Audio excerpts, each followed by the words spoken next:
Bonjour à toutes et à tous et bienvenue pour une nouvelle aventure d'un jeu et pas n'importe lequel. Il s'agit de Mage Knight. Créateur est Vladas Vatil. Il a été édité par Intrafin Games et WizKids sur son édition Ultimate.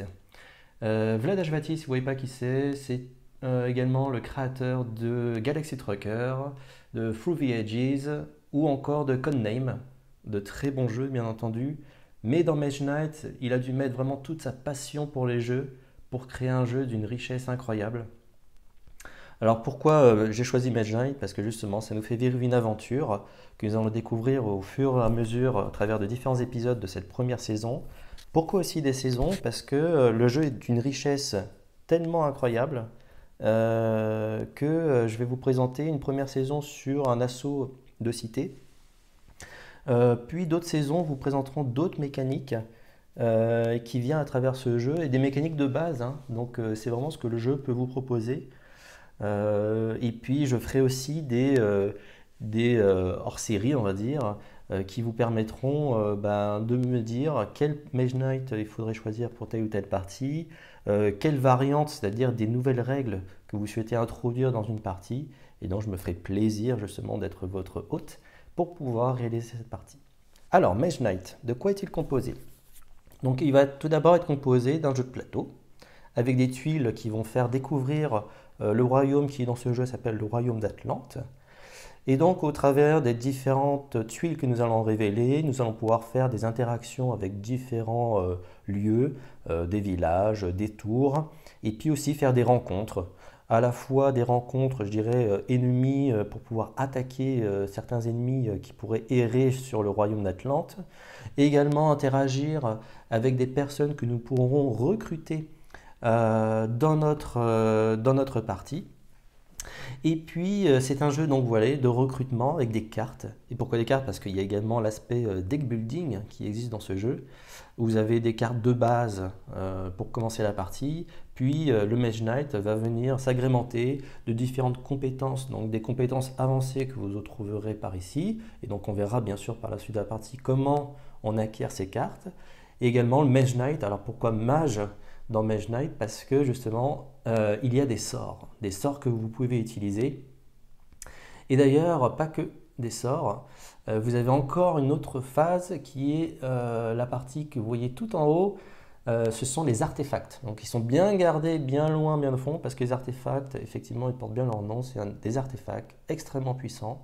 Tout dans ce jeu d'ailleurs vous donne une vraie puissance pour pouvoir progresser, puisque les Mage Knight, hein, ce sont des personnages reconnus comme étant très puissants. Après, ni bon ni mauvais, je dirais le peuple d'Atlante n'est ni favorable ni défavorable au Mage Knight. C'est à vous aussi de créer votre propre réputation au cœur de ce royaume.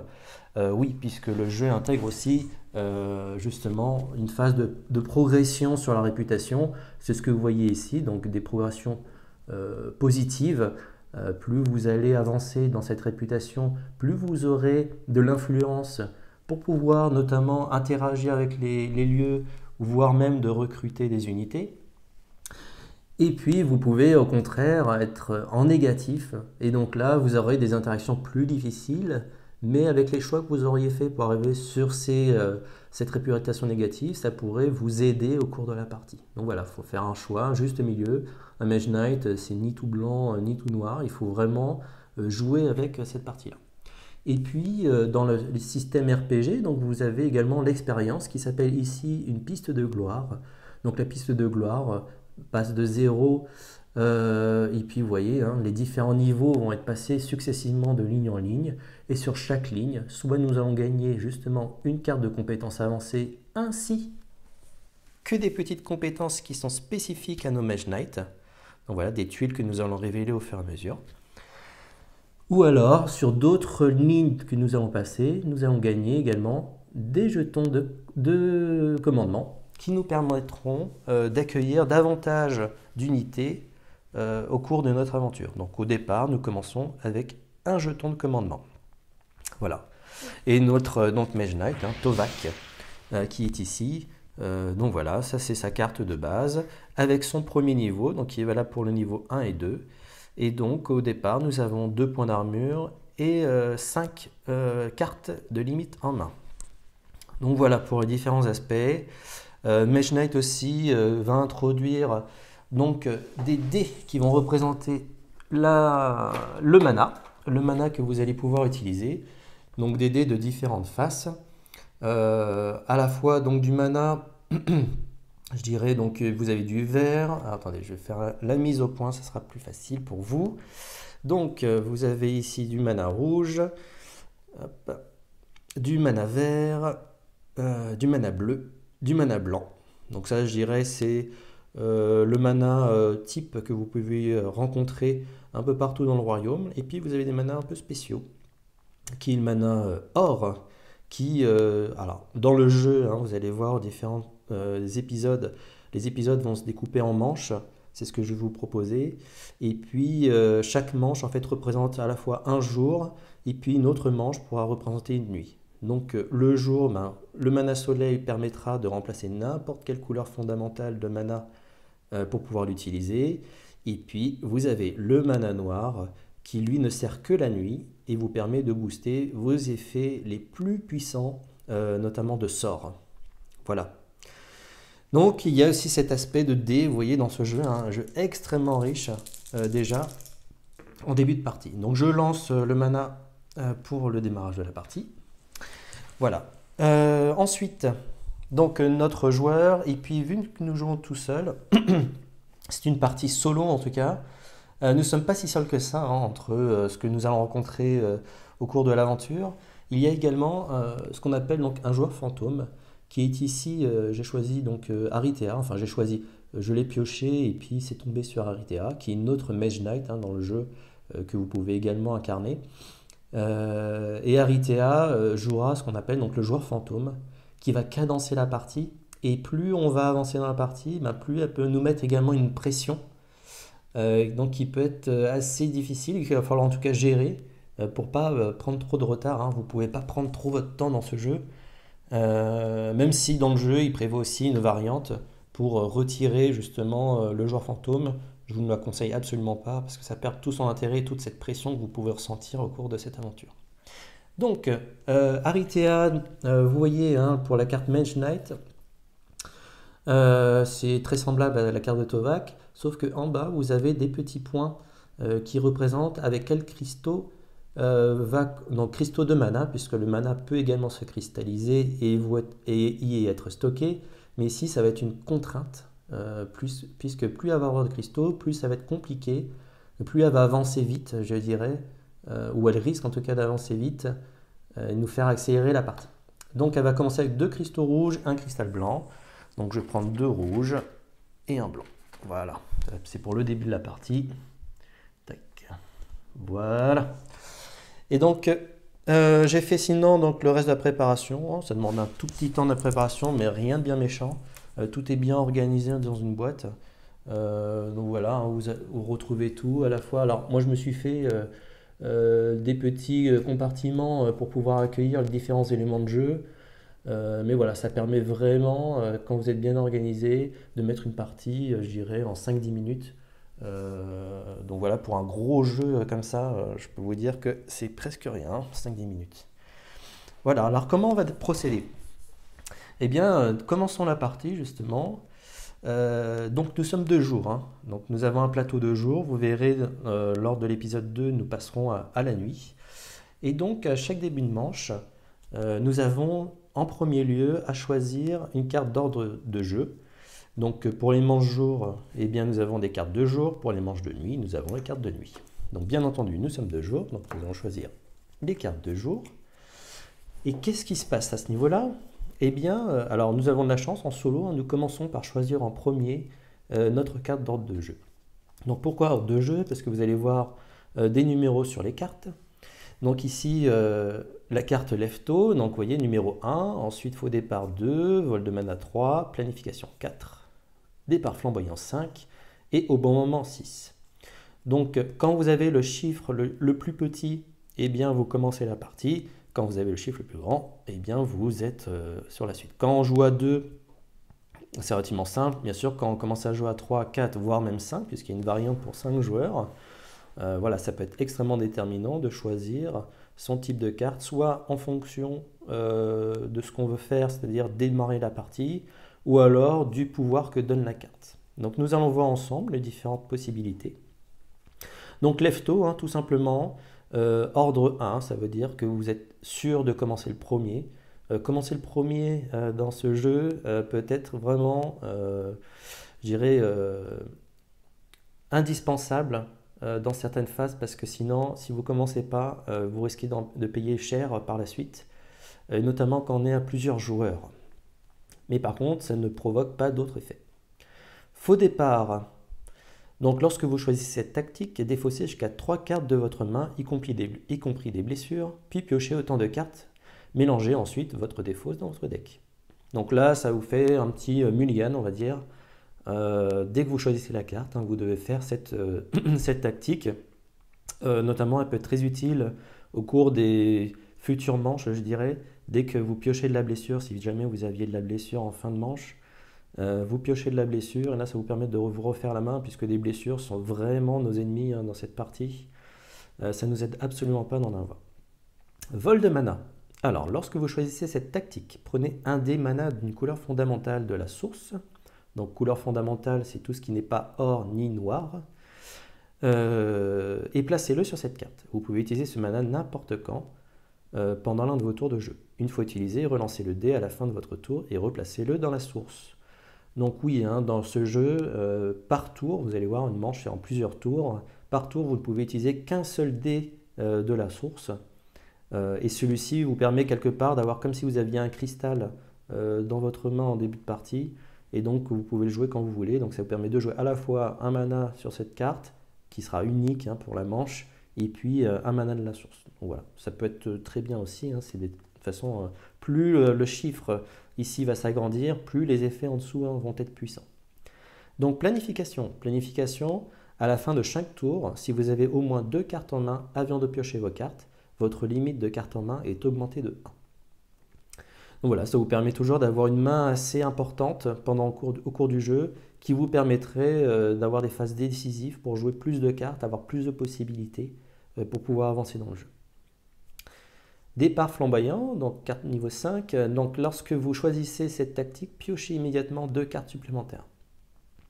Alors j'adore hein, jouer ça en début de partie, ça vous permet vraiment de booster votre main dès le démarrage et puis pouvoir avancer là où ce que vous voulez. Enfin bien sûr, encore faut-il avoir des cartes qui vous permettent de vous déplacer.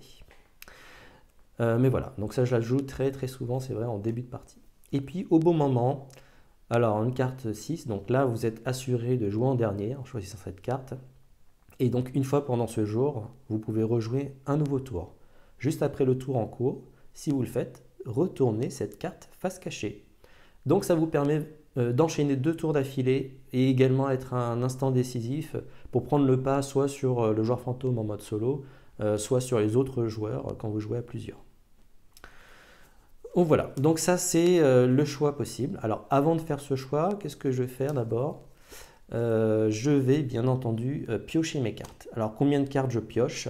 Eh bien c'est simple, mon niveau, hein, comme je vous l'ai montré tout à l'heure, eh bien c'est 5 cartes en main. Donc je pioche tout simplement 5 cartes, les 5 premières cartes. 1, 2, 3, 4 et 5.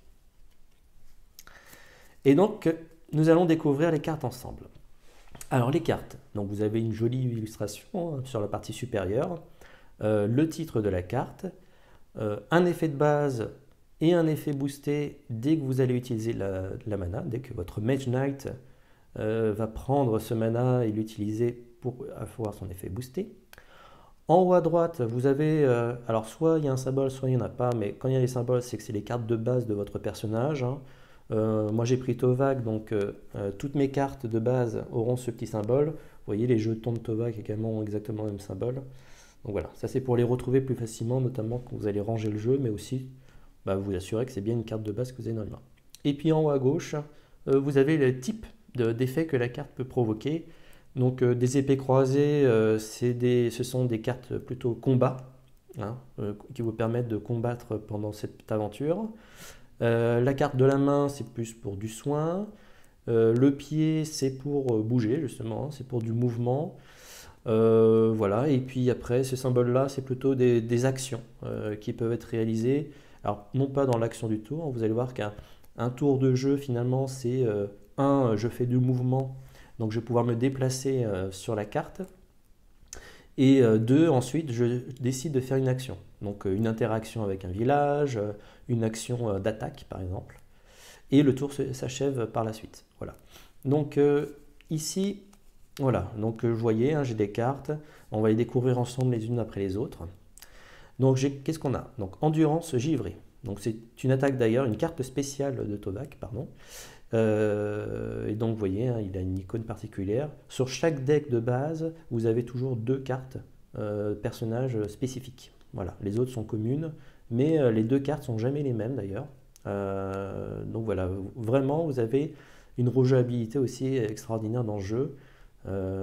Pour pouvoir varier, je dirais, les différents Mage Knight que vous pourrez jouer au cours de vos aventures, qui ne se jouent pas du tout de la même manière entre les cartes spécifiques, les compétences spécifiques que vous pouvez recueillir. Voilà, donc vraiment c'est un jeu extrêmement riche à ce niveau-là. Donc, endurance givrée, donc une attaque 2 ou une parade de glace 3. Nous verrons comment s'utilise justement cette attaque et parade de glace. Et en effet boosté, donc c'est une parade de glace 5 plus une parade de glace pour chaque capacité spéciale ou élément d'attaque présent sur le jeton ennemi bloqué, à moins qu'il ne soit immunisé aux arcanes. Donc ça aussi, c'est des effets particuliers. Ou pour chaque mana dépensé par l'adversaire pendant l'attaque. Alors pourquoi il parle d'adversaire? Parce que le jeu également prévoit du PVP, attaque de joueur contre joueur. Donc c'est pour vous dire que à la fois vous pouvez être coopératif pendant la partie, mais également vous pouvez, vous pourrir en vous attaquant, hein, les uns aux autres, prendre les cités des autres, attaquer les autres joueurs pour leur voler leurs artefacts par exemple.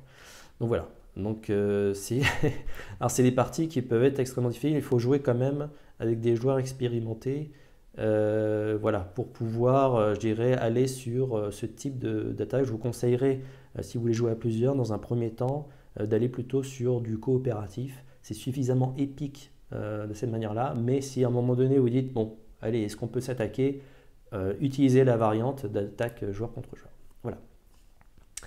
Alors, deuxième carte, donc tranquillité. Ça vous permet de soigner un ou de piocher une carte. Voilà, donc si vous avez cette carte en main, vous n'avez pas besoin de vous soigner, et bien ça permet de faire tourner votre deck. Le soin 1 vous permettrait de détruire une carte blessure que vous pourriez prendre au cours de la partie. En effet boosté, avec du mana vert, eh bien c'est un soin 2 où on pioche 2 cartes. Ensuite, un ordre de marche. Donc la marche vous permet de faire du mouvement. Donc mouvement 2 et effet boosté au vert, mouvement 4.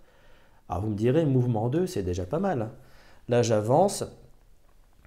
Je suis sur le royaume. Finalement, mouvement 2, eh bien, je fais 1, puis 2, et puis voilà, ou 1, 2, voilà, j'avance. Non, c'est pas du tout comme ça que ça fonctionne, Mage Knight. Mage Knight, en fait, chaque case que vous allez rencontrer possède un nom de mouvement nécessaire pour pouvoir la passer. Et donc, vous avez une carte qui vous explique justement quel est le coût de mouvement nécessaire pour pouvoir avancer sur chacune des cases. Et donc le coût de mouvement, donc sur des plaines, ce type de terrain-là, eh bien c'est un coût de mouvement 2. Vous avez des collines qui est un coût de mouvement 3. La forêt, alors vous voyez 2 jours, vous avez 2 jours, 3 points de mouvement nécessaires pour pouvoir passer une forêt et 5 points de mouvement la nuit. Parce que la nuit, bon, voilà, il fait noir, il fait froid, donc c'est plus difficile d'y accéder. Les terres désolées, c'est 4 points de mouvement. Le désert, c'est 5 points de mouvement de jour parce qu'il fait très chaud. Et la nuit, 3 points de mouvement. Donc vous voyez, ça se compense avec la partie forêt, je dirais, pour la nuit. Le marais étant voilà, le terrain le plus difficile à passer. 5 points de mouvement pour pouvoir passer un marais. Les lacs et les montagnes sont infranchissables, vous ne pouvez pas aller sur ces cases-là, hormis si vous avez des compétences spéciales pour pouvoir le faire. Si jamais vous rencontrez des cités, et là dans la partie nous devrions rencontrer les cités, c'est notre but, d'aller délivrer 2 cités du royaume d'Atlante. Et donc pour pouvoir aller sur une case cité, peu importe où se trouve la cité d'ailleurs, quel que soit je dirais le lieu où se trouve la cité, c'est 2 points de mouvement pour aller sur la cité. Et puis également donc de l'exploration, hein, puisque justement nous allons découvrir 2 nouvelles tuiles.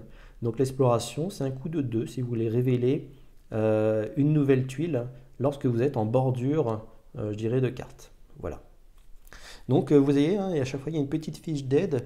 On va les découvrir aussi au fur et à mesure au cours de la partie, puisqu'il y a des aides pour tout type de rencontres que nous pourrions faire. Voilà, donc nous avions nos cartes en main. Donc nous avons globalement, alors ah oui, je n'ai pas terminé, bien sûr, là j'ai parlé du mouvement, donc ordre de marche, excusez-moi, donc je reprends ici. Endurance, donc endurance c'est comme l'ordre de marche, sauf que là on va utiliser du mana bleu si on souhaite utiliser l'effet boosté, mais néanmoins ça nous donne du mouvement 2 de base et mouvement 4 boosté. Et concentration, alors c'est une carte qu'il va falloir jouer de manière judicieuse, puisque c'est une carte extrêmement forte dans ce jeu en début de partie. Concentration, donc c'est gagner un jeton mana bleu, blanc, rouge. Donc on va utiliser différents termes dans ce jeu, notamment jeton de mana, dé de mana ou cristal de mana. Un cristal, c'est un mana que vous allez pouvoir conserver pour pouvoir l'utiliser au cours du tour présent ou du futur tour. Un jeton, si vous ne l'utilisez pas pendant votre tour, il disparaît à la fin du tour. Voilà, donc c'est très éphémère, mais ça vous permet d'utiliser des capacités. Si vous manque justement un mana blanc dans la source, eh bien il vous procure un mana blanc et vous pourrez booster une de vos cartes nécessitant du mana blanc. Et lorsque voilà, vous boostez au vert la concentration, donc lorsque vous activez cet effet, jouez en même temps une autre carte action. L'effet amélioré de cette carte est activé gratuitement. Si cet effet vous fait gagner des points de mouvement, d'influence, de parade ou d'attaque de tout type, gagnez-en 2 points supplémentaires. Donc ce qui veut dire, par exemple, faisons simple. Donc je vais prendre le mouvement, ou même, tiens, hop, voilà, endurance. Si je joue la concentration, que je la booste au vert avec un mana, et que je joue l'endurance avec, eh bien je n'aurai pas besoin de payer du mana bleu pour pouvoir l'activer. J'aurais déjà payé mon mana vert ici. Et j'ai un mouvement de 4 qui passera à 6 grâce au pouvoir, justement, gagnez-en 2 points supplémentaires. Donc vous voyez, hein, vous pouvez déjà faire un mouvement de 6 qui vous permettrait d'avancer très rapidement, je dirais, sur le royaume d'Atlante. Voilà, alors bon, j'ai du mouvement, j'ai un petit peu d'attaque, j'ai du soin, bon, qui ne m'est pas très utile pour le moment, mais il va falloir que je choisisse ma carte d'ordre de jeu. Et donc je pense entre le mouvement, voyons, je vais prendre départ flamboyant, ça reste toujours une de mes cartes préférées. 2 cartes, donc lorsque vous choisissez cette carte tactique, piochez immédiatement 2 cartes supplémentaires. Donc je choisis la carte, je la mets de côté et je vais pouvoir piocher 2 cartes. Avant de piocher mes 2 cartes, eh bien ça va être à Aritea, donc le joueur fantôme, de connaître son ordre de jeu. Donc, Aritea est celle-ci. Faux départ. Donc voilà, donc faux départ, c'est la carte d'Aritea. Donc, son chiffre étant plus petit que le mien, c'est elle qui va démarrer la partie. Donc, je vais lui mettre ici. Voilà. Donc, comment on positionne justement l'ordre de tour? Eh bien, tout simplement avec ces petits jetons. On va positionner en haut le premier joueur, puis le deuxième. Donc, ça va être moi, nous sommes que 2 joueurs, mais si vous étiez plus nombreux, 3, 4, eh bien vous les positionnerez en dessous à fur et à mesure. Voilà, ça vous permet de toujours avoir un petit œil sur l'ordre de tour qui commence, qui termine, et puis c'est à qui le tour. Voilà. Donc départ flamboyant, eh bien nous allons piocher 2 cartes supplémentaires en début de partie, et on va les découvrir ensemble. Alors voilà, promesse. Une nouvelle icône, donc c'est la tête, qui vous permet de faire de l'influence. Donc influence 2 et boosté au blanc, influence 4. Donc dans ce jeu, l'influence va nous permettre d'interagir notamment avec des lieux, pour pouvoir faire différentes choses, et également recruter. Donc et recruter qui? Recruter des unités. Par exemple ici, vous avez les unités, donc voilà, avec une fiche unité, je vais vous en prendre une. Hop. Et donc ici, ce sont des gardes du thème. L'influence nécessaire pour pouvoir les recruter, eh bien, c'est de 5. Donc voilà, il faut quand même une forte influence pour les recruter. En haut à droite, vous avez le niveau de l'unité, hein, qui au départ, je dirais, c'est des niveaux 1 et 2. Et puis plus on va dans l'aventure, voilà, ça peut augmenter ce niveau-là. Donc plus le niveau est élevé, bien sûr, plus les unités peuvent avoir des capacités puissantes. À gauche, vous avez simplement, je dirais, les icônes sur le lieu, au niveau du lieu vers lequel vous pouvez aller les recruter. Et puis après, vous avez leur capacité d'activation. Dès que vous allez l'utiliser, vous pourrez choisir une des capacités disponibles ici. Après, elles ont également un bouclier qui pourrait absorber du dégât à votre place. Voilà. Donc l'influence, voilà, ça permet notamment de pouvoir recruter des unités ou d'interagir avec les lieux. Et puis ici, nous avons, donc, vous voyez, hein, il y a des cartes qui ont plusieurs symboles, à la fois du déplacement et de l'attaque. Donc célérité, mouvement 2, et en effet boosté, on passe non plus sur du mouvement, mais sur une attaque à distance 3. Voilà. Donc quand on sera sur une phase de rencontre, je vous expliquerai comment on utilise les attaques à distance, qui ne sont pas des attaques physiques de base. Alors j'ai pas eu d'autres cartes attaques. Ah si, j'ai eu une attaque d'endurance givrée, qui est de l'attaque de base. Donc vous voyez, vous avez attaque, attaque à distance. Également dans le jeu, il y a des attaques de siège. Donc voilà. Et puis après des attaques de feu, feu glacé et autres. Donc qu'est-ce que nous allons faire? Eh bien nous avons différents choix. Déjà, avant de démarrer peut-être notre tour, puisque c'est Aritea qui doit démarrer, eh bien nous allons découvrir ces cartes. Donc là, tout simplement, on va révéler 3 cartes. 1, 2 et 3. Donc on va regarder sur la dernière carte, donc c'est une carte bleue. Et est-ce qu'il y a un cristal de la même couleur? Là, en l'occurrence, non. Si on avait pioché une carte rouge, on aurait dû piocher 2 cartes supplémentaires. On aurait pioché une carte blanche, on aurait dû piocher une carte supplémentaire. Et bien sûr, plus le deck va se vider vite, plus, je dirais, le joueur fantôme nous mettra la pression pour aller sur une fin de manche. Donc il va falloir être astucieux pour pouvoir jouer le maximum de nos cartes avant la fin de la manche. Sinon c'est un peu du gâchis, je dirais, dans ce jeu. Donc il faut vraiment optimiser systématiquement nos tours de jeu. Donc elle a joué 3 cartes. Nous, il faudra jouer 3 ou voire plus de cartes si on ne veut pas prendre du retard. Alors, qu'est-ce que nous pourrions faire? Donc là, on a un deck, on peut faire plusieurs choses. On pourrait aller sur le village ici pour venir recruter des unités. Nous pourrions aller également sur cette... alors, comment ça s'appelle? Alors, vous voyez, ce qui est très bien fait dans ce jeu, et je vais vous montrer, c'est que nous avons des cartes, en fait, qui représentent également ce que vous pouvez faire au niveau des jeux.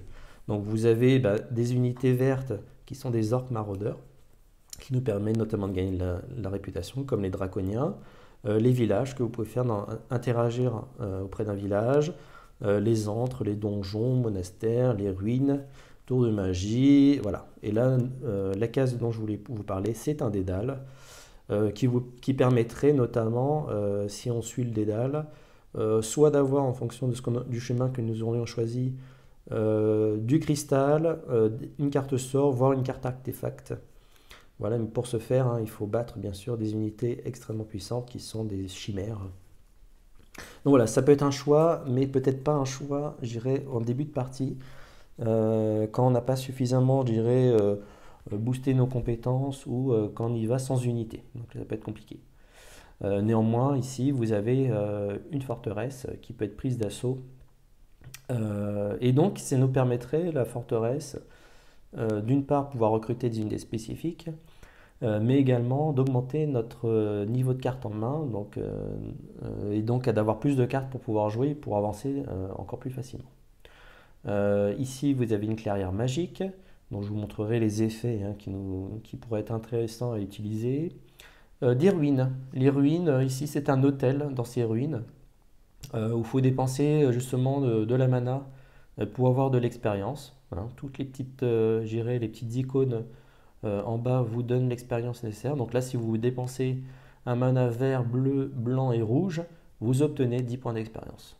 voilà, qui peut vous faire passer vraiment des niveaux, vous donner de nouvelles compétences. Par contre, c'est très cher, hein, bien sûr. Et puis, on pourrait aller aussi attaquer une petite créature qui rôde. Et donc, ça nous permettrait à la fois, d'une part, gagner en réputation, parce que je dirais, les villageois qui sont autour de nous vont reconnaître que notre action est positive et donc vous nous donnez la réputation. Et également, il nous donnera donc de l'expérience, 2 points d'expérience pour pouvoir progresser sur le piste de gloire, puisque l'expérience est la gloire dans ce jeu. Voilà. Donc je vous expliquerai après comment se passe le combat. Mais on a différents choix. Donc, je reprends mes petites cartes. Que pourrions-nous faire? Donc, ce qu'on pourrait faire déjà, c'est on pourrait se déplacer. Se déplacer, soit, je dirais, pour aller recruter, parce qu'on a du recrutement possible, soit pour aller attaquer peut-être notre ami qui est là-bas. Donc notre petite créature. Et pour ce faire, alors pour attaquer une créature, ennemie, il faut pouvoir se déplacer sur une case adjacente à cet ennemi. Et là, nous pourrions décider, pour action du tour, d'attaquer la créature. Nous pourrions également, donc si nous devions aller, découvrir ce qui se passe derrière cette forteresse, donc il nous faudrait nous approcher de manière adjacente à cette forteresse, ce qui nous permettrait de révéler de jour uniquement ce qu'il y a dans la forteresse avant d'aller attaquer. Sinon, de nuit, on ne retourne pas. Et donc de jour, si nous souhaitons aller sur la forteresse, pour attaquer la forteresse, il va falloir se déplacer également dessus, avec le coût de mouvement nécessaire pour pouvoir y aller. Donc voilà, donc ça coûte à la fois en mouvement et puis après, bien sûr, en attaque et en parade. En ce début de partie, je dirais que si on pouvait déjà aller attaquer cette petite créature, nous faire un peu de réputation, sachant que en mana, pour l'instant, j'ai du vert, du bleu et du rouge. Donc en effet boosté, j'ai pas grand chose, mais je pourrais déjà me déplacer aussi. Alors il faudrait que je me déplace de 3 plus 3, ce qui fait 6 points de mouvement. Si je voulais interagir ici, il faudrait 2 plus 3. Ah, 2 plus 3, écoutez, ça peut être aussi un bon principe. J'ai du vert, n'oubliez pas que j'ai concentration, ce qui me permettrait d'aller recruter des unités. Alors, et donc moi ce que je vais vous proposer, ça va être... Oui, on va utiliser justement du mouvement. Il nous faudrait 5 points de mouvement. Mais je voudrais garder mon vert pour booster mon influence, puisque j'ai des unités qui sont recrutables au village, qui sont intéressantes. Alors aussi, j'ai du soin. Alors là, le soin, j'en ai pas l'utilité. Ce que je peux faire aussi, c'est je pioche une carte. Donc en premier lieu, hop, on va faire ça. Donc, tranquillité, et je pioche une carte. Nous tombons sur cristallisation. Donc cristallisation... Lorsque vous activez cet effet, dépensez un mana d'une couleur fondamentale, gagnez un cristal de cette couleur dans votre inventaire. Et en effet boosté, gagnez un cristal de n'importe quelle couleur dans votre inventaire. Voilà. Donc ça vous permet, justement, c'est une des cartes spéciales, c'est une action spéciale qui vous permet, qui ne compte pas bien sûr dans l'action du tour de jeu, mais qui vous permet d'avoir du cristal. Donc c'est plutôt bien aussi, mais on va pas pouvoir utiliser beaucoup de dés mana malheureusement pour ce tour, et il va falloir avancer vite. Alors pour avancer vite, on va faire de la marche. Donc on va utiliser un ordre de marche. Voilà, mouvement 2. Et puis donc endurance, marche, donc ça fait mouvement 4. Il me faudra encore un de mouvement pour pouvoir avancer. Et un de mouvement, soit j'utilise ma célérité, qui est du mouvement, pour avancer. Ce que je peux faire aussi, bien sûr, chaque carte que vous possédez, vous pouvez les jouer inclinées. Et donc quand vous les jouez inclinées, elles vous donnent soit un point de mouvement, soit un point d'attaque, soit un point d'influence, ou voire un point de parade également. Voilà. Mais donc ça veut dire que aussi chaque carte que vous possédez, hein, ce sont des cartes versatiles. Si je voulais jouer 5 points de mouvement, je pourrais les jouer de cette manière-là. Voilà. Donc toute carte est très versatile. Après, avec des compétences, vous pouvez augmenter cette versatilité. Pardon. Bon, là il va falloir que je fasse 5 points de mouvement, il va falloir que je m'active. Donc je prends encore 2 points de mouvement pour faire 5. Et donc ça va permettre de faire quoi? Eh bien 5, je vais pouvoir avancer mon Mage Knight. 2, 3, 4, 5. Voilà, tout ça, 3 cartes hein, dépensées uniquement pour avancer sur le village. Le village, justement, nous avons une petite carte d'aide à propos de ça. Qu'est-ce qu'il nous propose? Village, recrutement. Les unités portant l'icône village peuvent être recrutées ici. Soins, vous pouvez acheter ici un point de soin pour 3 points d'influence. Hein, c'est les icônes qui sont représentées ici, la petite tête avec le chiffre 3 qui vous donne la main, là, le soin. Donc voilà, auprès des villageois, vous dépensez votre influence pour leur dire soignez-moi s'il vous plaît. Pillage. Alors vous voyez, hein, des effets positifs et des effets négatifs. Vous pouvez piller un village pendant le tour de jeu d'un autre joueur. C'est-à-dire entre deux de vos tours, vous pouvez jouer et choisir de piller le village. Le village n'est pas détruit. Lorsque vous ne pouvez piller un village qu'une seule fois entre 2 de vos tours de jeu. Si vous le faites, piochez 2 cartes et perdez 1 point de réputation. Donc c'est un peu l'effet qu'on avait ici là sur départ flamboyant. Hein. Ça permet de piocher 2 cartes. Néanmoins, le fait de faire cette action, quand on pille, bien sûr, votre réputation va baisser de 1. Donc voilà. Donc ça vous donne 2 cartes supplémentaires, certes, mais vous réduisez votre réputation. Après, à vous de faire le choix. 2 cartes, ça peut être déterminant pour pouvoir avancer plus rapidement dans l'aventure. Voilà le village. Donc vous voyez une petite icône et donc il y a des unités qui sont recrutables au village. Et donc si par exemple je prends les gardes du thème, je vois que l'icône de village correspond bien. Donc je peux bien les recruter au village. Voilà. Alors j'ai 2 unités possibles à recruter. Donc j'ai les gardes du thème, j'ai les éclaireurs. Les familiers magiques, non, je ne peux pas les recruter. Hein. Je peux les recruter uniquement dans une clairière magique, un monastère et une tour de mage. Les éclaireurs, ils peuvent être très forts justement en début de partie parce que ils sont assez versatiles, ils ont de l'attaque, ils ont du mouvement, qui est toujours très utile. Les gardes du thème, ça reste une de mes unités préférées également pour avoir à la fois de l'attaque mais également de la parade. Et qui est très forte contre des ennemis qui ont une capacité vif. Donc si nous rencontrons des ennemis vifs, je vous présenterai comment on opère contre ces ennemis. Mais eux, ils m'intéressent. 5 points d'influence. Alors j'ai une réputation neutre hein, en ce moment.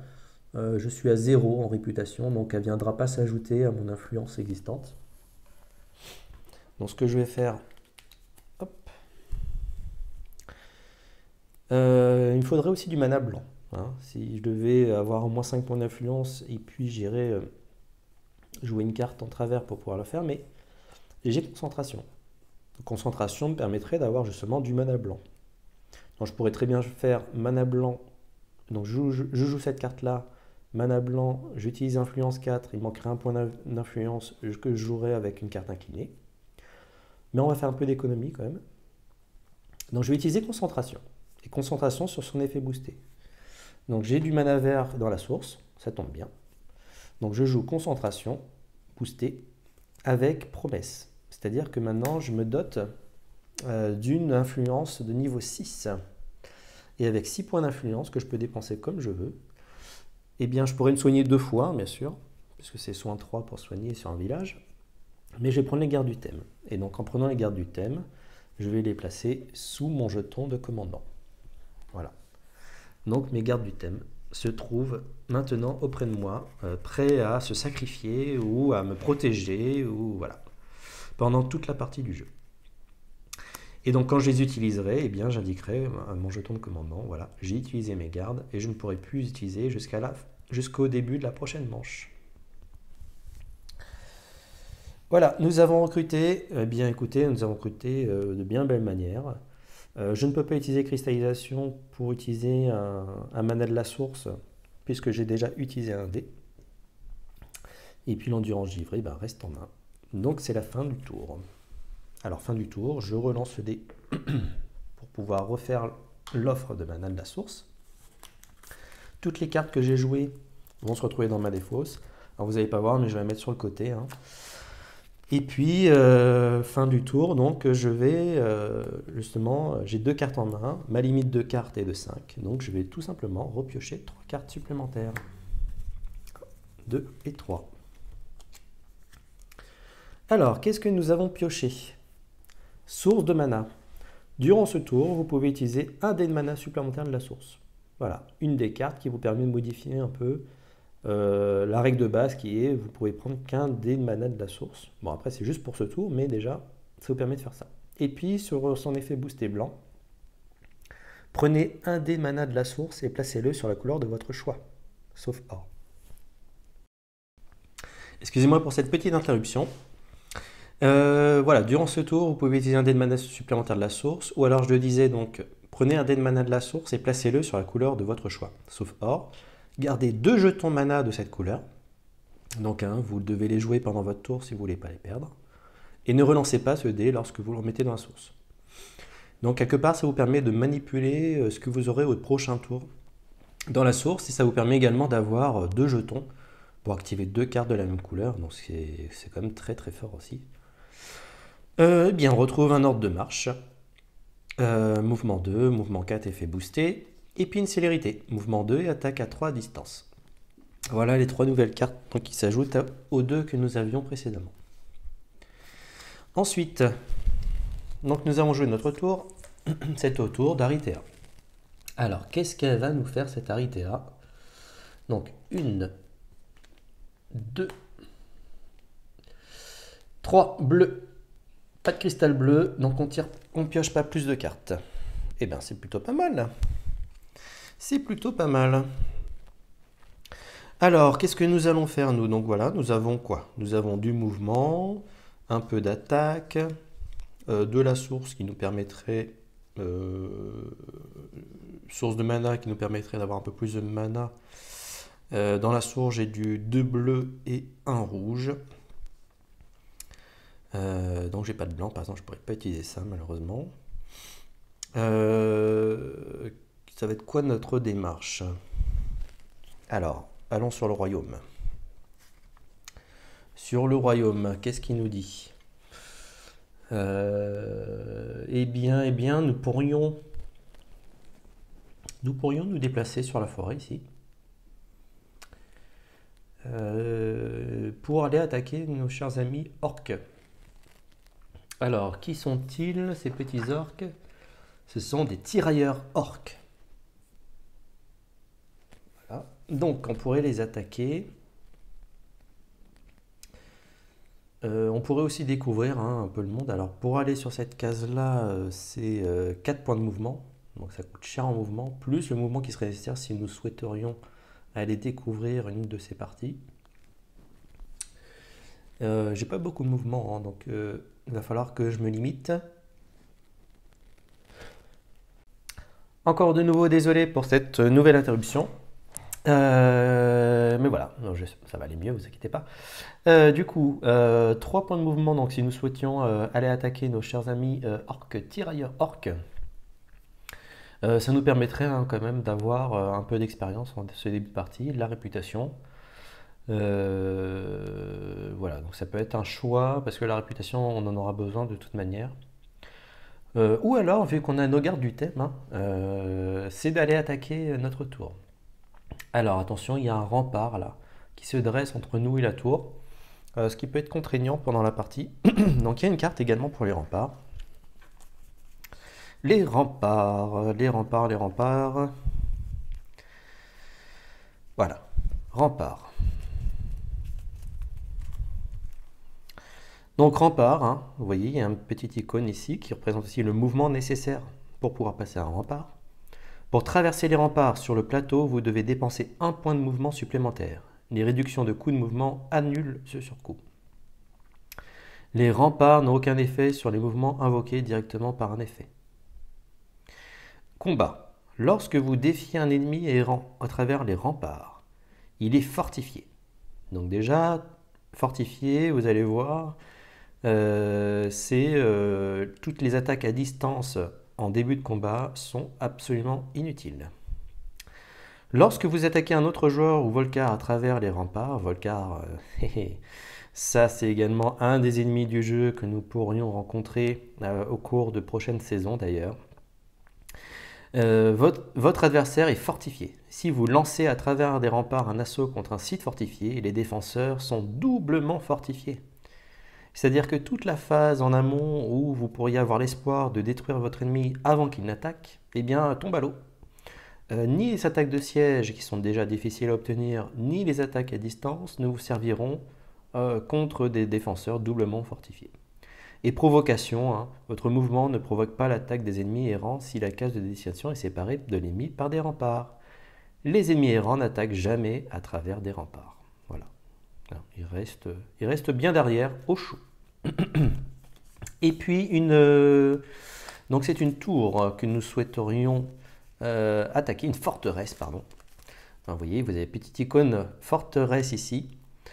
Donc c'est un site fortifié, hein. Ça veut dire que les ennemis qui sont dedans sont fortifiés. Donc les attaques à distance de siège fonctionnent, mais les attaques à distance ne fonctionnent pas avant l'attaque de l'ennemi. Après, bien sûr, vous pouvez l'utiliser pour pouvoir les attaquer. Donc une fois révélé, placez un jeton ennemi gris sur la case, hein, c'est ce que j'avais fait en début de partie, en mise en place avant que je démarre le tournage. Et puis durant le jour, le jeton est révélé lorsqu'un joueur entre sur la case adjacente à la forteresse. Une forteresse non conquise, donc c'est le cas, hein, peut être assaillie. L'assaillant perd un point de réputation. Et oui, puisque dès que vous rentrez sur un site fortifié, je dirais les villageois autour se posent ces questions, dire mais la forteresse est là depuis des millénaires, voilà, et puis vous venez l'attaquer, pourquoi? Ils se posent des questions. Voilà. Donc, nous allons bien sûr aller attaquer cette petite forteresse, je pense. Les défenseurs ennemis sont fortifiés. Si l'ennemi est vaincu, marquez cette case l'un de vos jetons boucliers. La forteresse vous appartient désormais. Donc forteresse d'un autre joueur, peut-être assaillie. Vous voyez encore hein, une partie où vous pourriez vous affronter. L'assaillant perd un point de réputation. Si le propriétaire n'est pas présent, piochez un jeton ennemi gris pour défendre la forteresse. Le défenseur est fortifié. Si vous l'éliminez, vous gagnez la moitié de la gloire indiquée sur son jeton, arrondi au supérieur. Et vous remplacez votre jeton bouclier du propriétaire par l'un des vôtres. Voilà, il y a des scénarios qui sont très drôles d'ailleurs hein, sur l'acquisition de forteresses, voire de cités, au cours de la partie. Et puis votre forteresse, donc vous pouvez recruter ici des unités portant l'icône forteresse. Si vous terminez votre tour dans une de vos forteresses ou sur une case adjacente, votre limite de cartes en main est augmentée de 1 par forteresse vous appartenant. Donc là, le fait d'avoir la forteresse, je pourrais piocher une carte supplémentaire par forteresse qui m'appartient, là j'en aurai une.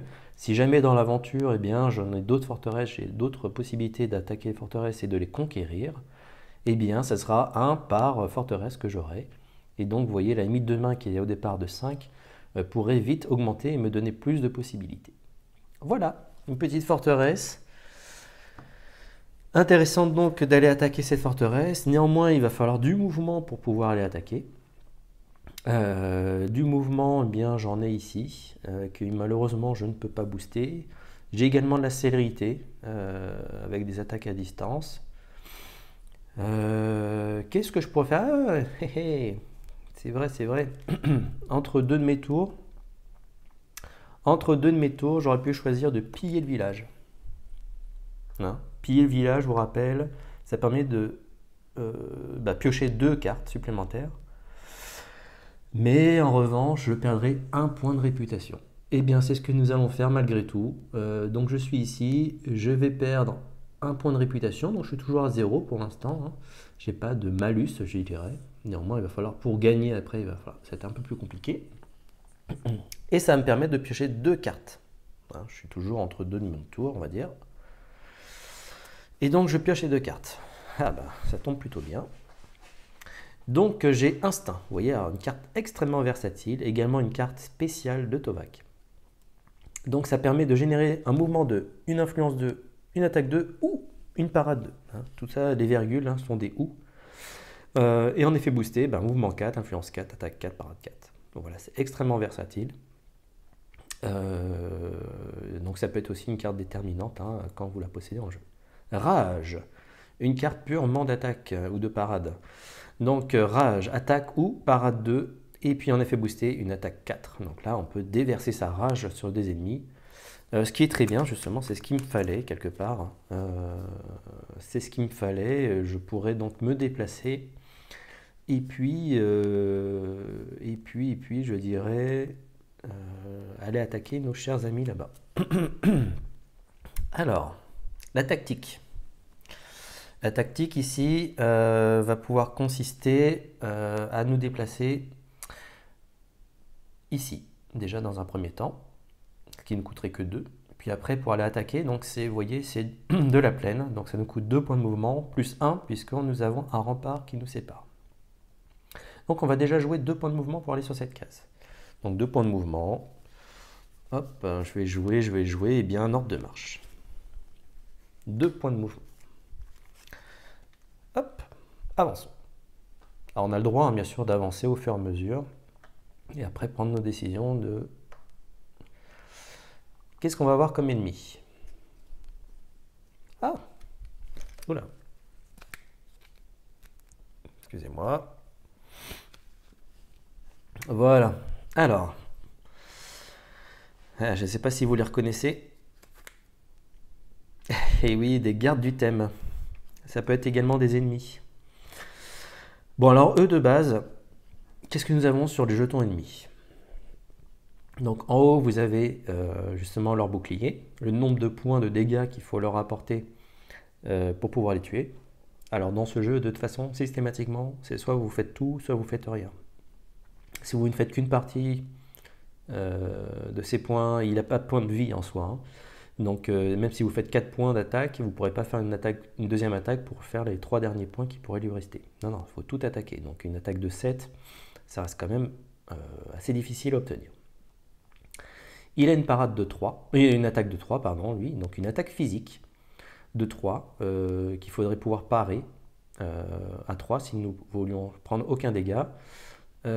Si jamais on ne part pas, même si on ne part que de 2, autant garder ses cartes en main d'ailleurs, hein, c'est soit on part tout, soit on ne part rien. Et donc on prendrait 3 points de dégâts, et donc on prendrait déjà des cartes blessures en main, ou on pourrait sacrifier l'unité qui pourrait prendre de la blessure à notre place. Et puis enfin, donc, si nous vaincons cette créature, donc ces gardes du thème plutôt, nous gagnerions donc 3 points de gloire. Oui, il n'a pas d'autres capacités. Alors une capacité avec une petite tour ici, c'est simplement pour dire que cette unité-là est fortifiée. Donc là pour vous dire que les gardes du thème, à la fois ils sont dans la forteresse, nous avons traversé les remparts pour pouvoir venir les chercher, donc là ils sont même triplement fortifiés. Alors ça n'ajoute pas quoi que ce soit au niveau du jeu, hein. J'ai pas vu de variante d'ailleurs autour d'une triple fortification. Mais voilà, donc eux ils sont triplement fortifiés, donc la phase d'attaque à distance, je dirais dans un premier temps, on peut complètement l'oublier. Il va falloir se défendre puis attaquer. Voilà.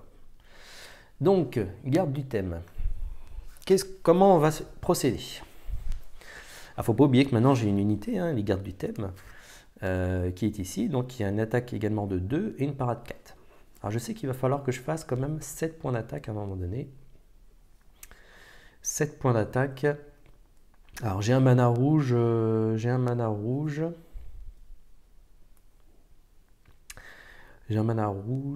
et il va falloir que je fasse 3 points d'attaque. Et du mouvement aussi, hein, parce qu'il va falloir que je me déplace de 3 pour aller le voir. Oui. Alors là, vous voyez, j'ai déjà une parade de glace 3 qui fonctionne très bien d'ailleurs sur des attaques physiques. Donc je pourrais parer automatiquement. Je peux utiliser aussi mes gardes du thème hein, pour pouvoir parer. L'idée, c'est comment je vais faire mes 3 points de mouvement déjà. Alors, j'ai la célérité. Donc ça va faire 2 points de mouvement. Ça, il va falloir que je le joue à coup sûr. Ensuite,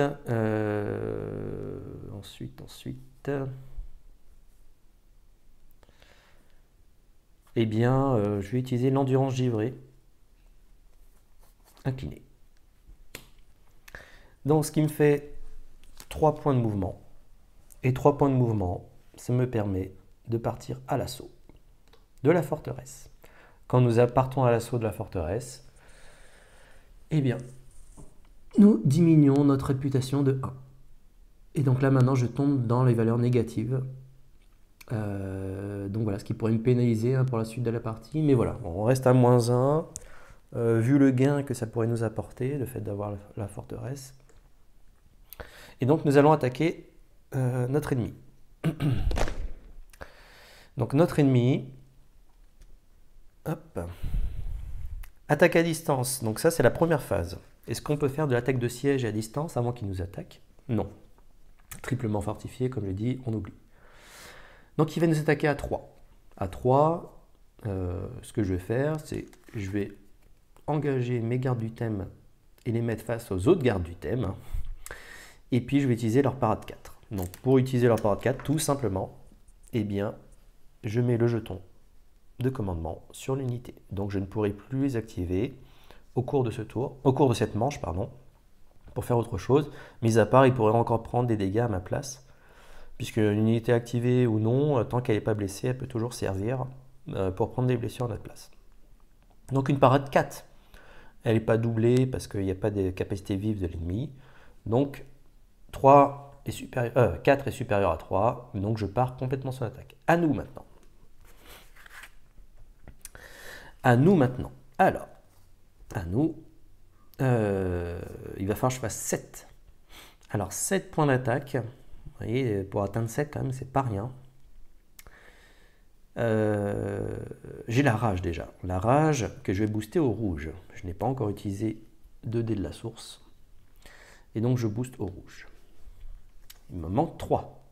Alors vous pourrez me dire, 3 c'est facile. On incline. Et terminé. J'ai utilisé toutes mes cartes en main.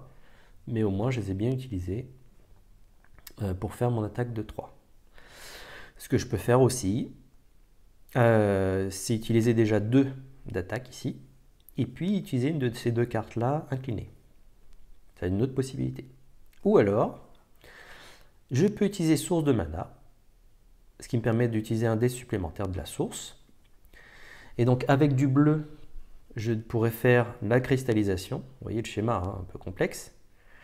La cristallisation, ça permet de quoi? De gagner un cristal de n'importe quelle couleur dans votre inventaire. Je dirais, je gagne un cristal rouge que j'utiliserai immédiatement pour après booster et puis avoir une attaque de 4.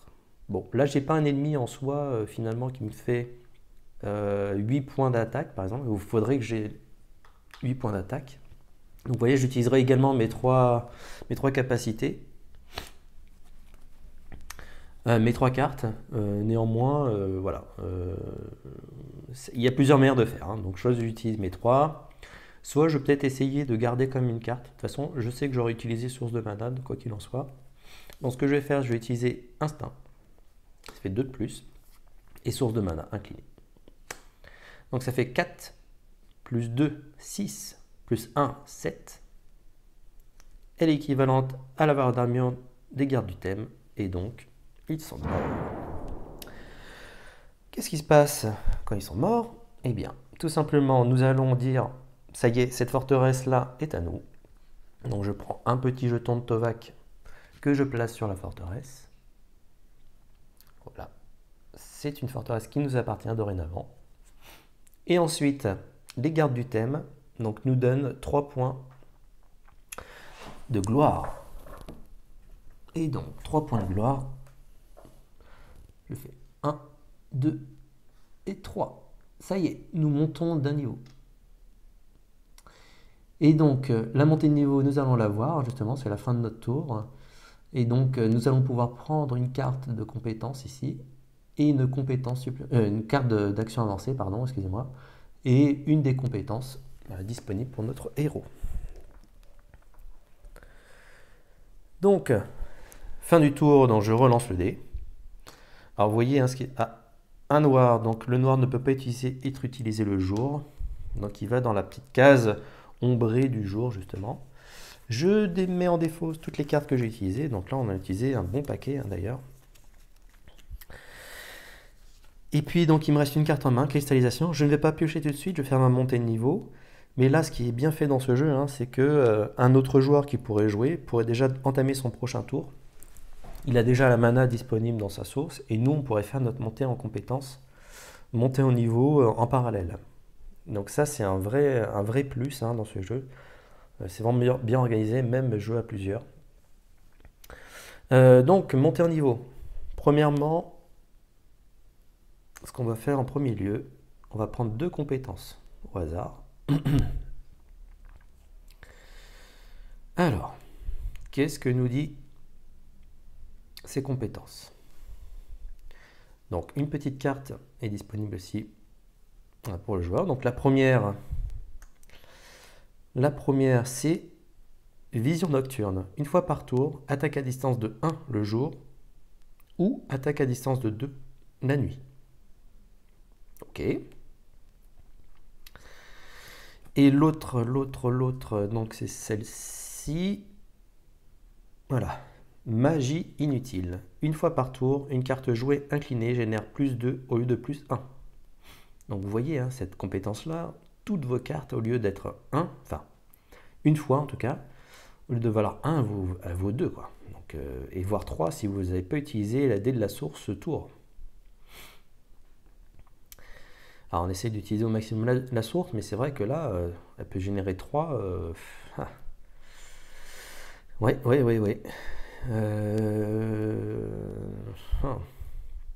Attaque à distance. Ah non, je vais conserver celle-ci.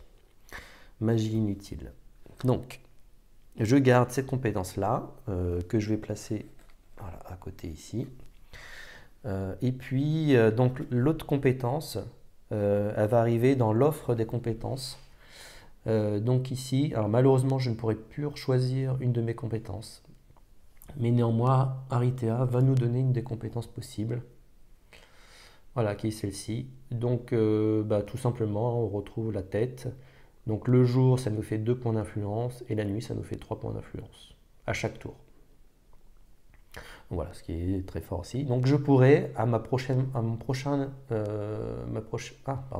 niveau, où je pourrais choisir de nouveau une compétence, eh bien je pourrais choisir soit une de mes compétences, soit une compétence proposée par Aritea ici. Voilà. Après, si jamais je choisis une compétence d'Aritea, je ne pourrais choisir qu'une carte d'action avancée, la plus basse disponible. Donc là, on va finir. Donc, on va choisir une des 3 cartes disponibles. Alors, on va regarder ensemble, on va les découvrir ensemble, justement, ces 3 cartes. Alors, une carte d'attaque, a priori, coup de bouclier. Donc, parade 3 compte double contre une attaque avec la capacité vif, un peu comme notre capacité de garde du thème, hein, même si c'est sur une parade 3. Mais regardez, boosté en bleu, hein, parade 5. Cette parade compte double contre une attaque avec capacité vif. Donc là, ça peut être, vous voyez, effectivement très fort. Hein. Donc, vous voyez, les cartes d'action avancée, ça vous donne un pouvoir incroyable. Et puis, moins 1 d'armure pour l'ennemi bloqué. Minimum 1. Pour chaque point de parade dépassant la valeur nécessaire pour le bloquer. Ah oui, ok.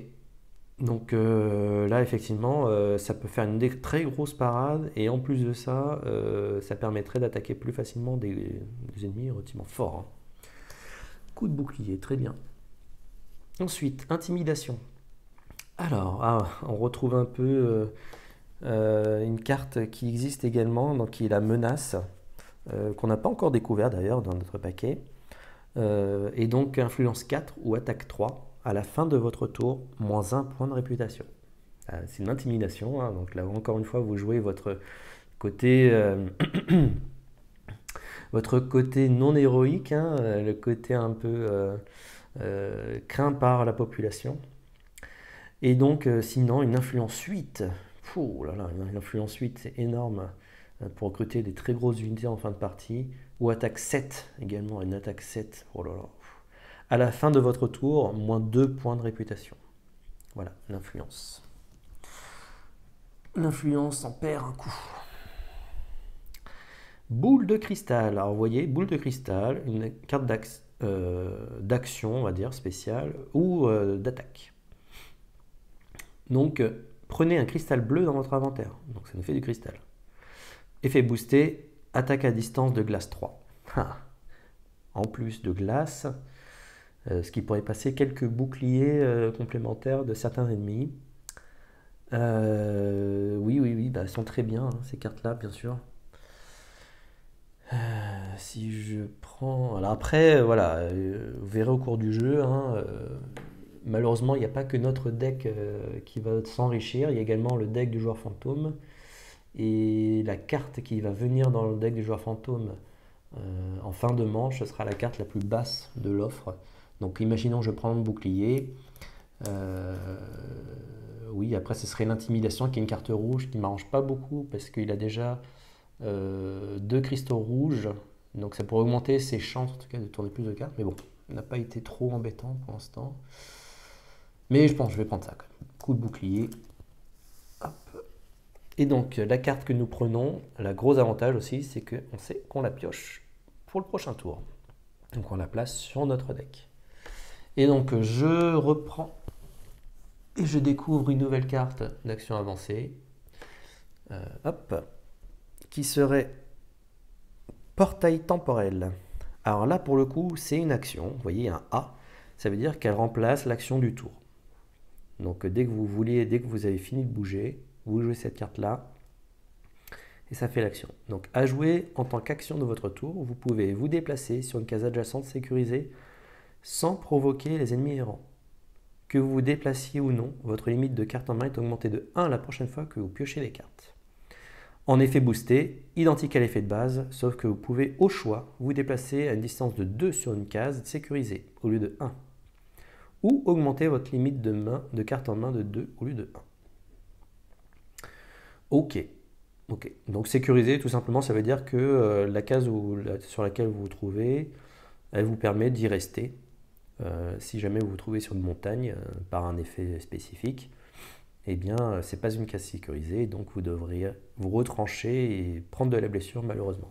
Alors, voilà, donc on a renouvelé l'offre. Alors, les cartes d'action avancée se renouvellent, contrairement aux unités. Tout à l'heure, on a pris une unité, on ne renouvelle pas l'offre des unités, mis à part lors de la prochaine manche. En voilà, pour enfin achever, donc là on a fait la montée de niveau, on a terminé, on a choisi notre compétence, notre superbe compétence, ah oui, et puis notre carte. Donc maintenant nous allons refaire notre main, donc toujours limite 5, mais attention, n'oublions pas que nous sommes sur une case sur notre forteresse ou adjacent à notre forteresse, là on est en plein dessus, donc on a une limite de main supplémentaire augmentée de 1 par forteresse. Donc je vais devoir piocher, donc j'en ai une, je vais pouvoir piocher 5 cartes en plus. Donc 1, 2, 3, 4, 5. Parfait. Il me manquerait une, hein, bien sûr, j'aurais pu en piocher une davantage, mais là j'arrive au bout de ma main. Et donc qu'est-ce que nous piochons? Ah bah voilà, je vous parlais tout à l'heure de la menace. Donc c'est une influence 2. Et en effet boosté, une influence 5. En revanche, on perd immédiatement un point de réputation. Donc, ouais, ça peut être difficile.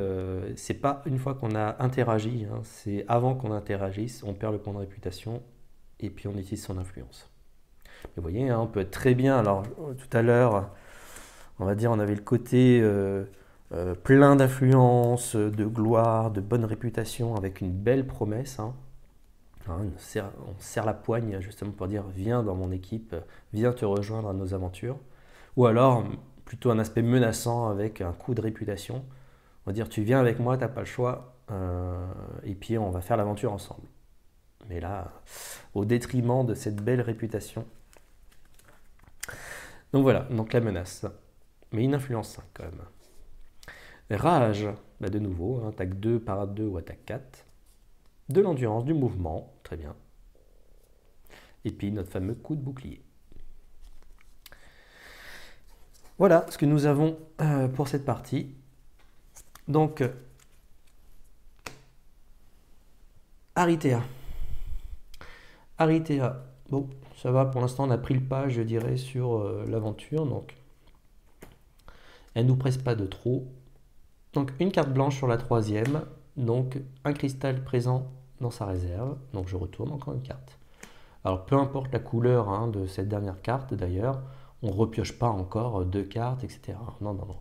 C'est d'abord trois cartes. Dernière carte, la dernière couleur, on regarde le nombre de cristal, on retourne les cartes correspondant au nombre de couleurs de cristal correspondant. Et puis du coup, on s'arrête là. Donc c'est à nous de jouer. Alors j'ai vu que j'avais du mouvement tout à l'heure qui est ici, effectivement. Du mouvement. Donc là, on peut prendre notre temps, enfin notre temps.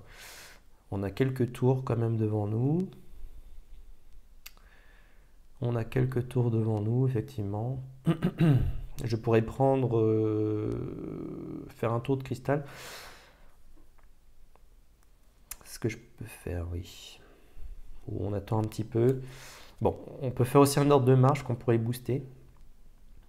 Ça nous permettrait éventuellement de se déplacer. Oui, ce que je vais faire. Donc on va prendre ça, mouvement, et puis on va le booster au bleu, puisqu'on a du cristal bleu. Donc mouvement 4. Voilà, mouvement 4. Donc je vous rappelle, hein, c'est 2 points de mouvement pour révéler une tuile. Alors la tuile, où est-ce qu'on va la placer? La tuile, on va la placer ici. On pourrait... est-ce que... Bah non, de toute façon, je n'aurai pas de capacité à passer là. Alors, hein, là, ça va s'ouvrir. Donc c'est une carte hein, qui est en V. Oula, pardon, excusez-moi. Donc je ne pourrais pas... mettre des cartes de ce côté-là, hein, parce que c'est comme s'il y avait une limite naturelle qui pourrait se former. Donc je vais déjà révéler pour 2 points de mouvement une nouvelle tuile. Ok. Et donc que je place dans un certain ordre. Je n'ai pas décidé de choisir une variante qui permettrait de placer les tuiles aléatoirement. Donc nous avons un site d'aventure ici, une mine qui nous permettrait de gagner du cristal rouge en fin de tour, et un ennemi errant. Donc l'ennemi errant, hop.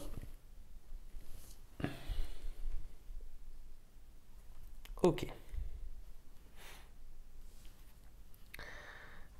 Donc c'est un pisteur orc. Un pisteur orc, oui, qui a plusieurs caractéristiques.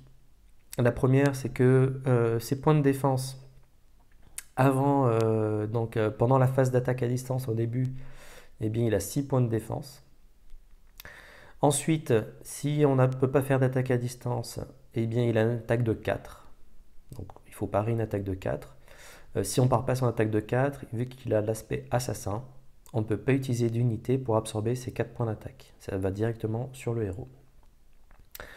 Néanmoins, si on arrive à le bloquer, c'est-à-dire qu'il est vif et il arrive, enfin, il n'est pas vif, hein, il est rapide, il vient vers nous, on le pare, et là, son bouclier, vu qu'il est... on a réussi à le prier en tenaille, et donc du coup, son bouclier passe de 6 à 3. Donc il devient beaucoup plus facile à tuer.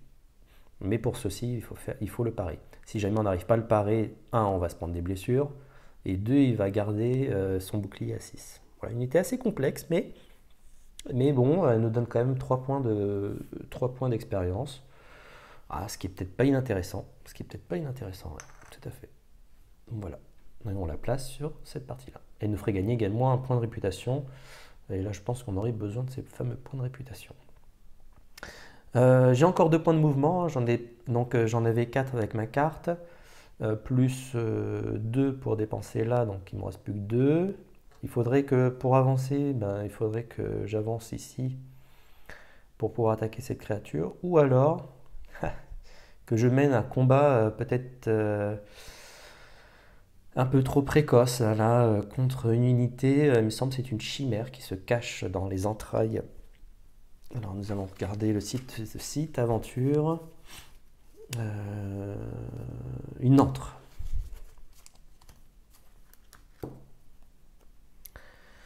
Une antre, qu'est-ce qu'elle nous dit l'antre? Donc c'est un site aventure. Site non conquis, vous pouvez utiliser votre action du tour pour pénétrer dans l'antre. Si vous le faites, piochez un jeton ennemi marron et combattez-le. Si vous ne l'éliminez pas, le jeton demeure face visible sur la case. La prochaine fois qu'un joueur pénètre dans l'antre, il combattra à nouveau cet ennemi. D'accord. Récompense, si vous avez vaincu l'ennemi, marquez cette case comme conquise avec l'un de vos boucliers. Recevez 2 cristaux de mana comme récompense. Lancez 2 dés de mana pour connaître leur couleur. Si c'est or, vous choisissez la couleur du cristal. Si c'est noir, vous gagnez un point de gloire au lieu d'un cristal. Bon, ok. Ah, alors, je sais que j'ai de la parade. J'ai de la parade, j'ai du cristal bleu éventuellement. Je pourrais pas le jouer à ce tour-là. L'influence en soi, je pas trop, enfin, je vais pas l'utiliser. J'ai pas vraiment besoin de l'utiliser. Donc je pourrais l'utiliser de manière inclinée. J'ai pas besoin de faire d'influence. J'ai de l'attaque, mais il faudrait que j'ai du cristal rouge, ce qui est un peu difficile en ce moment. Je suis assez limité, hein. Les créatures, les chimères qu'on pourrait rencontrer dans une antre, ouais, non, ce serait difficile à battre là, hein. Ce serait très difficile à battre.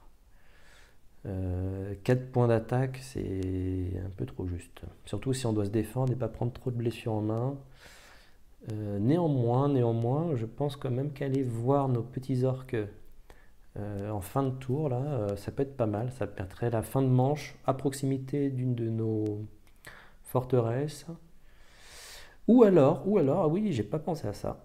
Mais après, j'ai plus beaucoup de mouvement. Comment faire le tour? Je pourrais également révéler une autre tuile, puisque ici,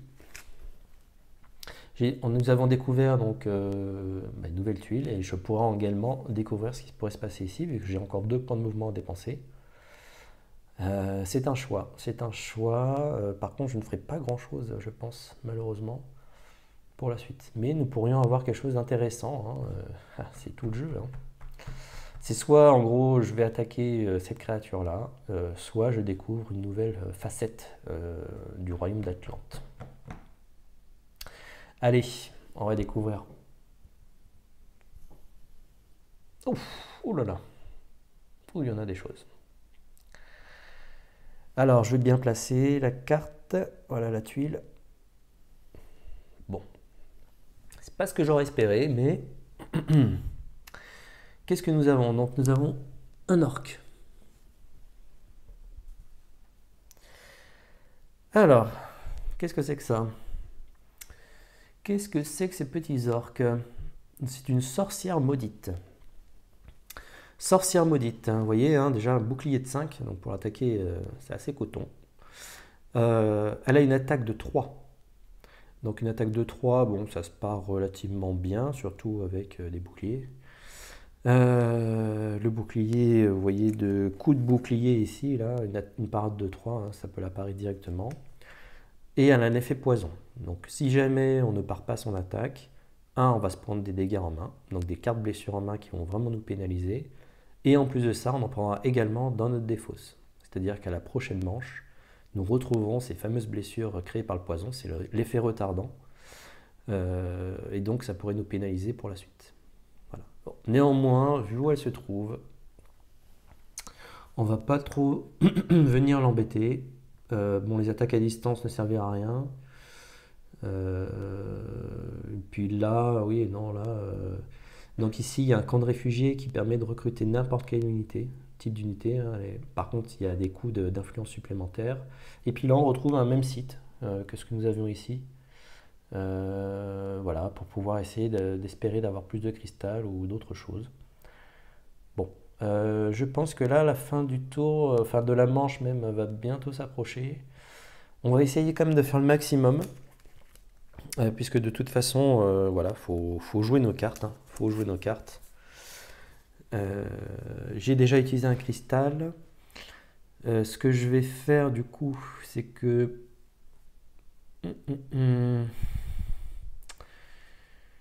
Eh bien, je pense... je vais m'arrêter là pour ce tour, tant pis. Donc je vais relancer. On va voir ce qui va tomber. Du blanc. Ok. C'est Aritea. Bon, Aritea ne nous a pas mis trop de pression là, sur cette première manche. Du blanc. 1, 2.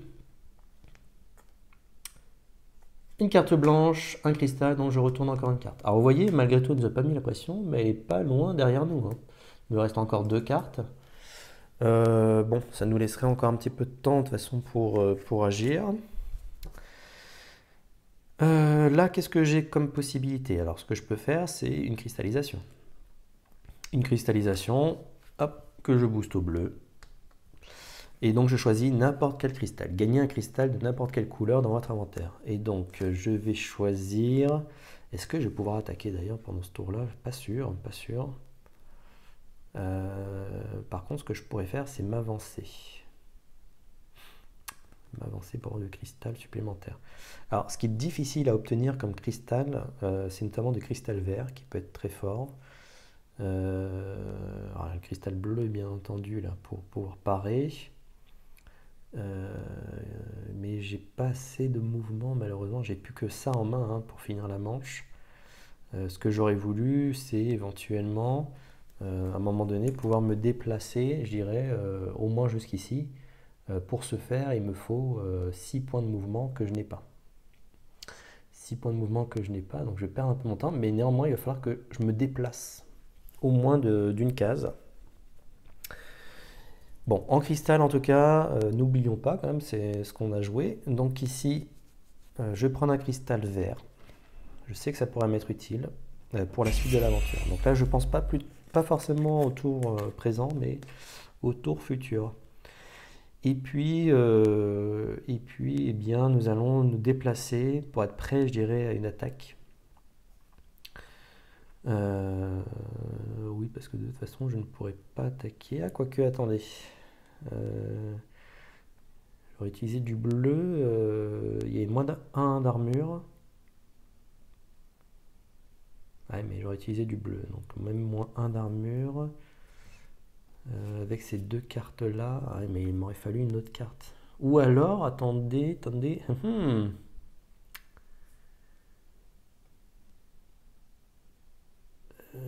Si, on peut faire autrement.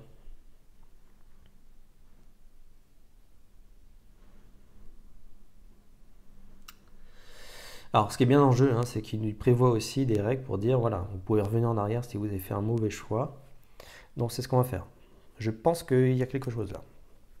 Alors, je ne prends pas le mana bleu. Je le replace. Donc, je retire mon mana bleu. Hop, j'essaie de refaire la mise au point. Voilà. Je vais utiliser ma capacité. Donc ma capacité menace, j'utilise pas de mana ce tour-ci, de dé de la source en tout cas. Donc ça me fait 2 points de mouvement. J'incline deuxième, alors elle me valent que 1, mais c'est suffisant pour pouvoir avancer ici. Hop, voilà. Ensuite, mon tour s'achève. Alors je sais, ça fait plein de petits tours là du coup. Mais on va avancer progressivement parce qu'on va pouvoir réutiliser notre capacité ici. Que je vais peut-être pas utiliser d'ailleurs. Ah, mais attendez, oulala, oh, désolé. Bah dis donc, où as-tu la tête? Non, en fait non, tout simplement j'incline, je n'utilise pas de la source, donc j'ai une carte à 3, il me faut un mouvement de 3. Je me déplace de 3 ici, donc c'est bon. J'ai encore toutes ces cartes-là en main. C'est parfait. Alors, je ne vais pas pouvoir attaquer parce que sinon j'aurai qu'un mouvement de 2 hein, au lieu de 3, puisque je vais utiliser un bleu certainement pour parer mon ennemi. Oh, mais c'est très bien tout ça, très bien. Et puis en plus, je vais pouvoir cristalliser. Et ben voilà. Donc, mon tour s'achève. Je défausse la carte, pardon. On va retourner 3 cartes. Donc, 1, 2. Donc, elle n'annonce pas encore la fin du tour. Hop, revenons ici. Donc je vais m'attaquer à cet ennemi. Je suis adjacent à lui, donc je peux très bien faire mon action de tour. Je ne me déplace pas, pardon. Par contre, ce que je vais devoir faire, donc j'ai pas d'attaque à distance. Hein. Je ne peux pas l'attaquer à distance. Il a une attaque de 4. Donc justement, je vais utiliser mon coup de bouclier qui est très puissant. Et qui permet aussi, sur son effet boosté, hein, je le rappelle, parade 5. Bon, la capacité vif, il n'y a pas de vif ici. Et moins 1 d'armure pour l'ennemi bloqué pour chaque point de parade dépassant la valeur nécessaire.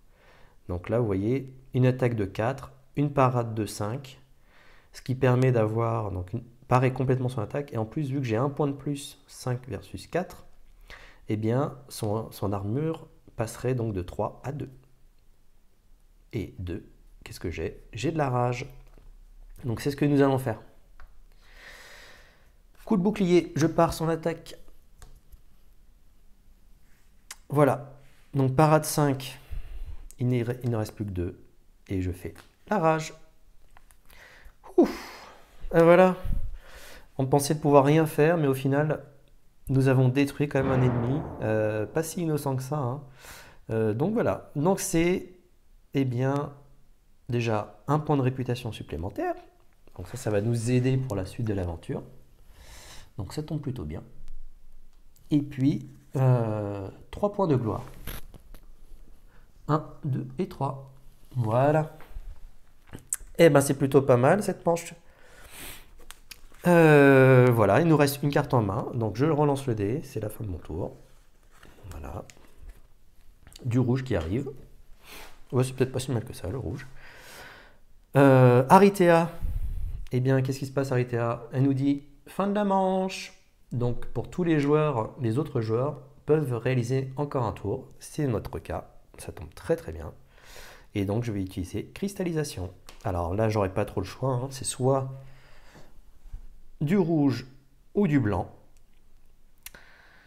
Du rouge ou du blanc. Eh bien, écoutez, je pense que le rouge sera un très bon choix. Voilà, j'ai des cartes assez fortes. Donc, j'utilise le rouge. Je dépense un dé de mana. Et voilà. Et que je mets le cristal rouge sur la carte de mon héros en réserve qui me permettra, pour la prochaine manche, eh bien de pouvoir l'utiliser quand je veux. Voilà. Eh bien, une belle fin en tout cas d'épisode 1 pour finaliser cette première manche. Du coup, eh bien, je vous donne rendez-vous très prochainement pour la suite de nos aventures qui s'annoncent épiques, hein. Encore un royaume à découvrir pour découvrir les fameuses cités que nous devrions conquérir par la suite. Donc voilà, je vous dis à très bientôt. Ciao!